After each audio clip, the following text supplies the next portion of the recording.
నమస్తే అండి. నమస్తే అండి. ఈ సాక్షి పేపర్లో జగన్మోహన్ రెడ్డి, భారతిరెడ్డి వీళ్ళు రాష్ట్రం మీద ఇప్పుడు పచ్చగా వెలుగుతున్న రాష్ట్రం మీద విషం కక్కుతున్నారు. విద్యుత్ బిల్లులు అని చెప్పి తప్పుడు మాటలు, తప్పుడు రాతలు రాస్తున్నారు.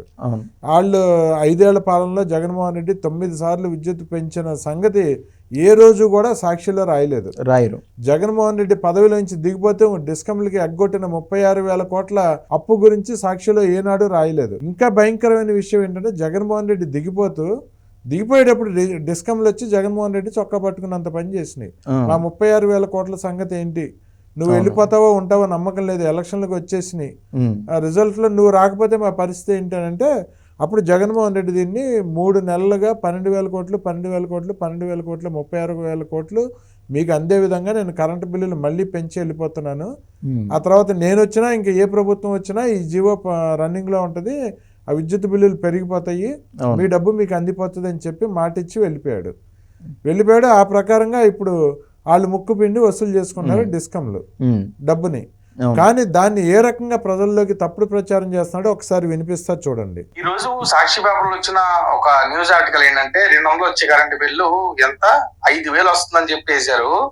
నిజంగా జగన్ గారు ప్రతి మీటింగ్ లో చతుష్టయం అని చెప్పి ఆ ఎల్లో మీడియా అని చెప్పి క్వశ్చన్ చేస్తారు, కానీ అవి నిజంగా జగన్ గారికి ఎంత డ్యామేజ్ చేస్తాయో నాకు తెలియదు. కానీ సాక్షి స్పెషల్ గా పని కట్టుకుని డ్యామేజ్ చేస్తుంది. అసలు చూడండి, మామూలుగా ఆలోచించుకుందాం మనం సామాన్యుడిగా, ఇది ప్రజలందరూ కూడా ఆలోచించాలి.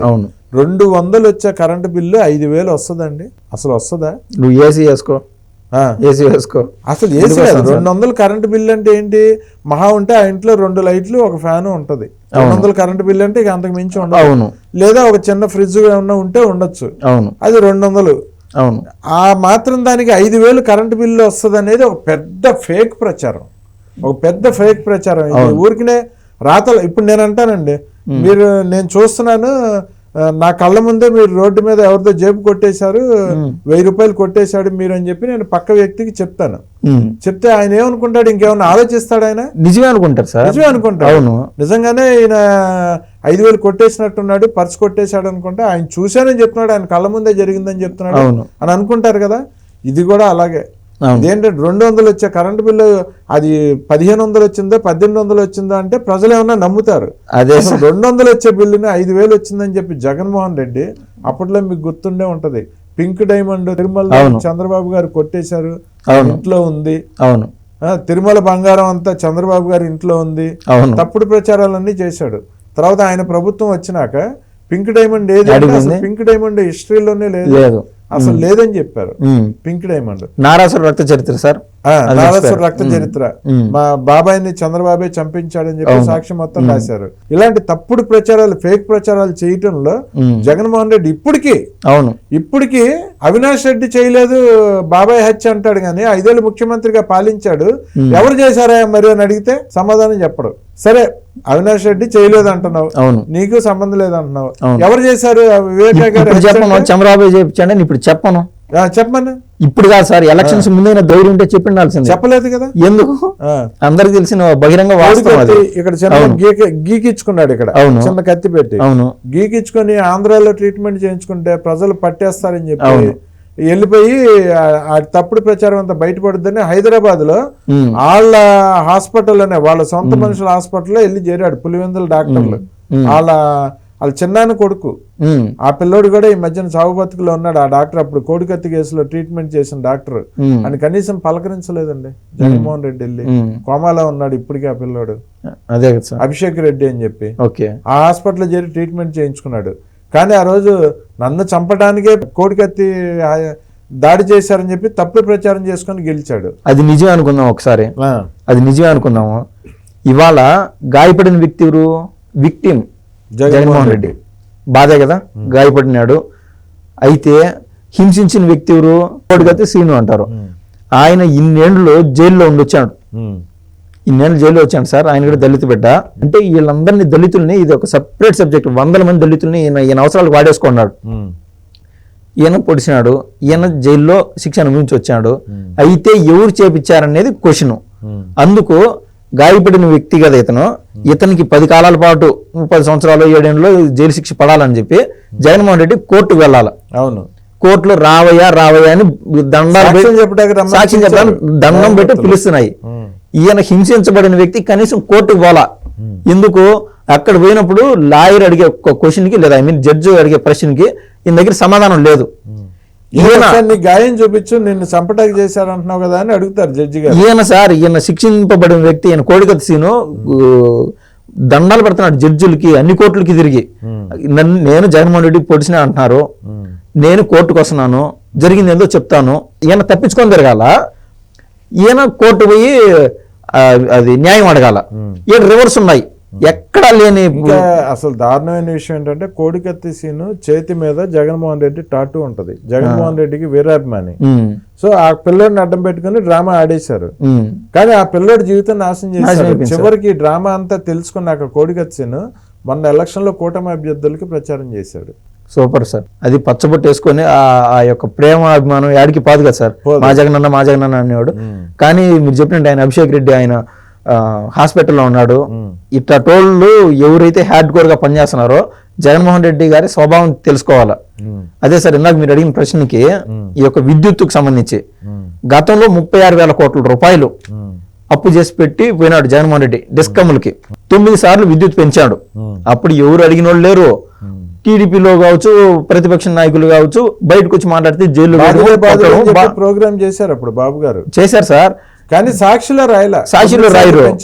అవును. ఇప్పుడు కూటమి ప్రభుత్వం వచ్చింది, మనం చూస్తా ఉంటే రేట్లు పెరిగిన మాట వాస్తవం స్పష్టంగా కనిపిస్తుంది. అబద్ధం చెప్పేదేం లేదు. అది ఎందుకు పెరిగింది, అది తగ్గుతుందా తగ్గదా అనేది క్వశ్చన్. ఇప్పుడు ప్రభుత్వం ఏర్పడి ఇంకా 4-5 రోజులు 7 రోజులు తక్కువ ఉన్నది, 7 నెలలు కాల. అయితే ఇప్పుడు జగన్మోహన్ రెడ్డి 36,000 కోట్లు అప్పు చేశాడు డిస్కమ్ల నుంచి. జగన్మోహన్ రెడ్డి సీఎం కాదు సార్, ప్రధానమంత్రి స్థాయి వాళ్ళని కూడా బిజినెస్ మ్యాన్లు కట్టడి చేయగలుగుతారు. 36,000 కోట్లు అంటే ఆశామాషి రూపాయి 10 రూపాయి కాదు. సో వాళ్ళు స్వయాన జగన్మోహన్ రెడ్డి గారు పోయి చొక్కాయి పట్టుకున్నంత పని చేశారు. 36,000 కోట్లు మా దగ్గర అప్పు ఇవన్నీ అయిపోయినాయి చేసినావు, మాకు తీర్చే మార్గం ఎట్లా అంటే ప్రభుత్వం నాది, మీరు చూస్తే మీకు అర్థమవుతుంది. నెక్స్ట్ 25 ఏళ్ళకు గాను జే బ్రాండ్ని ఆంధ్ర రాష్ట్రాల ప్రజలపైన కాంట్రాక్ట్ రూపంలో రుద్దేశాను. దానిపైన ఒక 18,000 కోట్ల చిల్లర పైన ఎంతో అప్పు తెచ్చాడు సార్. అది ప్రతి దానిపైన మొన్నటి మనం చూస్తే 1750 కోట్లు లంచం తీసుకొని 25 ఏళ్ళకి అది కూడా కాంట్రాక్ట్ అదానితో సార్. సోలార్ ఎక్కడ పెట్టినా సోలార్ ఎనర్జీ పెరుగుతూనే ఉన్నది, ఇండ్ల పైన కూడా పెడతానే ఉన్నారు. ఎవరు కరెంట్ వాళ్ళు వాడుకుంటారు. సో ఇప్పుడు 2.5 రూపాయలు ఉండే బిజినెస్ మ్యాన్ కి అదానికి డబ్బులు ఇచ్చేదానికి నువ్వు ప్రీ కాంట్రాక్ట్లు చేసుకోవడం నెక్స్ట్ 25 ఏళ్ళకు డిమాండ్ అండ్ సప్లై అన్ని గమనించుకుంటా పోవాలా. సో ఈ యొక్క తప్పుడు నిర్ణయాలు ఎందుకు చేస్తున్నాడు స్వామి, ఆయనకి ఏం తెలియజేస్తున్నాడు అనుకుంటాం. ఈ యొక్క లంచాలు కాసిపడి సీఎం హోదాలో ఉండి ఆయనకి ఏం తక్కువ సార్, లంచాలు కాసిపడేది ఉండదు. అదొక పెద్ద మిస్టేక్. అదే విధంగా ఈ యొక్క కాంట్రాక్ట్ ఆయన చేసిన పాపం ఈ రోజు ప్రజలకి శాపంగా మారినా సార్. అది ఇది ప్రజలందరికీ తెలిసే కదా ఆయనకి 11 సీట్లు ఇచ్చారు. మొన్న రైతు పోరాట దీక్షలు అని చెప్పి పెట్టాడు, ఎవ్వడు పాల్గొనలేదు వాటిల్లో. అవును, రైతు పోరాట దీక్షలు. రేపు 27వ తారీఖున విద్యుత్ బిల్లుల మీద పోరాటం అని చెప్పి ఈ వాస్తవాలన్నీ ప్రజలకు తెలియాలి సార్. తెలిసినప్పుడు వాళ్ళు ప్రజలు వెళ్తారంటారా ఈయన చేసే విద్యుత్ బిల్లుల దీక్షల కోసం? ఏ తలమాసినోడు వాడో వీడో వచ్చి ధర్నాలకు వస్తారు. ఇది సాక్షి నేను ఫోటోలు తెచ్చానని చెప్తే వస్తారు, కొద్ది గొప్ప వస్తారు కొన్ని చోట్ల. అక్కడికి ఈ ఇన్ఫర్మేషన్ మనం ఏదైతే రియాలిటీగా చెప్పామో 36,000 కోట్లు జగన్మోహన్ రెడ్డి చేసిన పాపము ఈ ప్రభుత్వానికి శాపంగా మారింది. అది చంద్రబాబు గారి చేతల్లో కూడా లేదు. అయితే చంద్రబాబు గారు ఈ తరుణంలో ఇట్లా టైంలో ఏం ఆలోచన చేస్తున్నారంటే ఆల్రెడీ 1 నెల 2 నెలలు అవుతాను సార్ ఈ టైమింగ్. ప్రతిదీ మన ఫోటో రూపంలోనూ వీడియో రూపంలో చూస్తున్నాం, డాక్యుమెంటేషన్ రూపంలో. ఆల్రెడీ రిలయన్స్ వాళ్ళతో ఈయన కాంట్రాక్ట్ కుదుర్చుకున్నాడు. అక్షరాల 65,000 కోట్లు. ఏది 500 మినీ ప్లాంట్స్ పెట్టేట్టుగా యూనిట్ బయోగ్యాస్. అప్పుడు ఈ ఇన్ని ప్లాంట్స్ తయారైనప్పుడు ఆటోమేటిక్ గా సప్లై ఎక్కువ ఉంటుంది. సో డిమాండ్ తగ్గిపోతుంది, ఆటోమేటిక్ గా ప్రైస్ తగ్గిపోతుంది.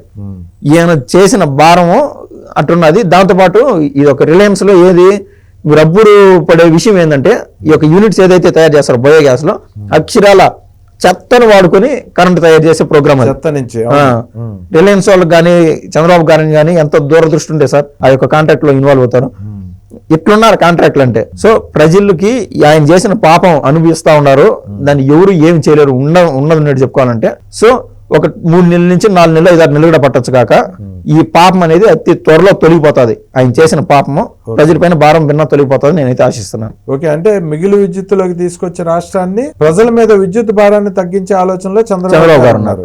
సో అతి తొందరలో విద్యుత్ బిల్లులు కూడా తగ్గే అవకాశం ఉంది. ఎందుకంటే రిలయన్స్ బయోగ్యాస్ ప్లాంట్ వాళ్ళు చెప్పడం ఏంటంటే 6 నెలల నుంచి 9 నెలల వ్యవధిలో మొత్తం ప్లాంట్లన్నీ ఏర్పాటు చేస్తా ఉన్నారు రాష్ట్రంలో.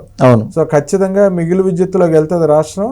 ఆ విద్యుత్తుని ప్రజల మీద, అంటే ఆ విద్యుత్ నమ్మి వచ్చిన లాభంతో ప్రజల మీద విద్యుత్ భారాన్ని తగ్గించే ఆలోచన చంద్రబాబు నాయుడు గారికి ఉంది. విద్యుత్ భారం తగ్గిస్తారు, మిగులు విద్యుత్ ఇతర రాష్ట్రాలు కూడా అమ్ముకోవచ్చు. ప్రభుత్వానికి ఆదాయం కింద కూడా 500 ప్లాంట్ కదా సార్, తద్వారా ఉద్యోగాలు కూడా వస్తాయి. రిలయన్స్ మనం కరెంట్ గురించి మాట్లాడుతున్నాం కాబట్టి అక్కడ దాకే మాట్లాడినాం.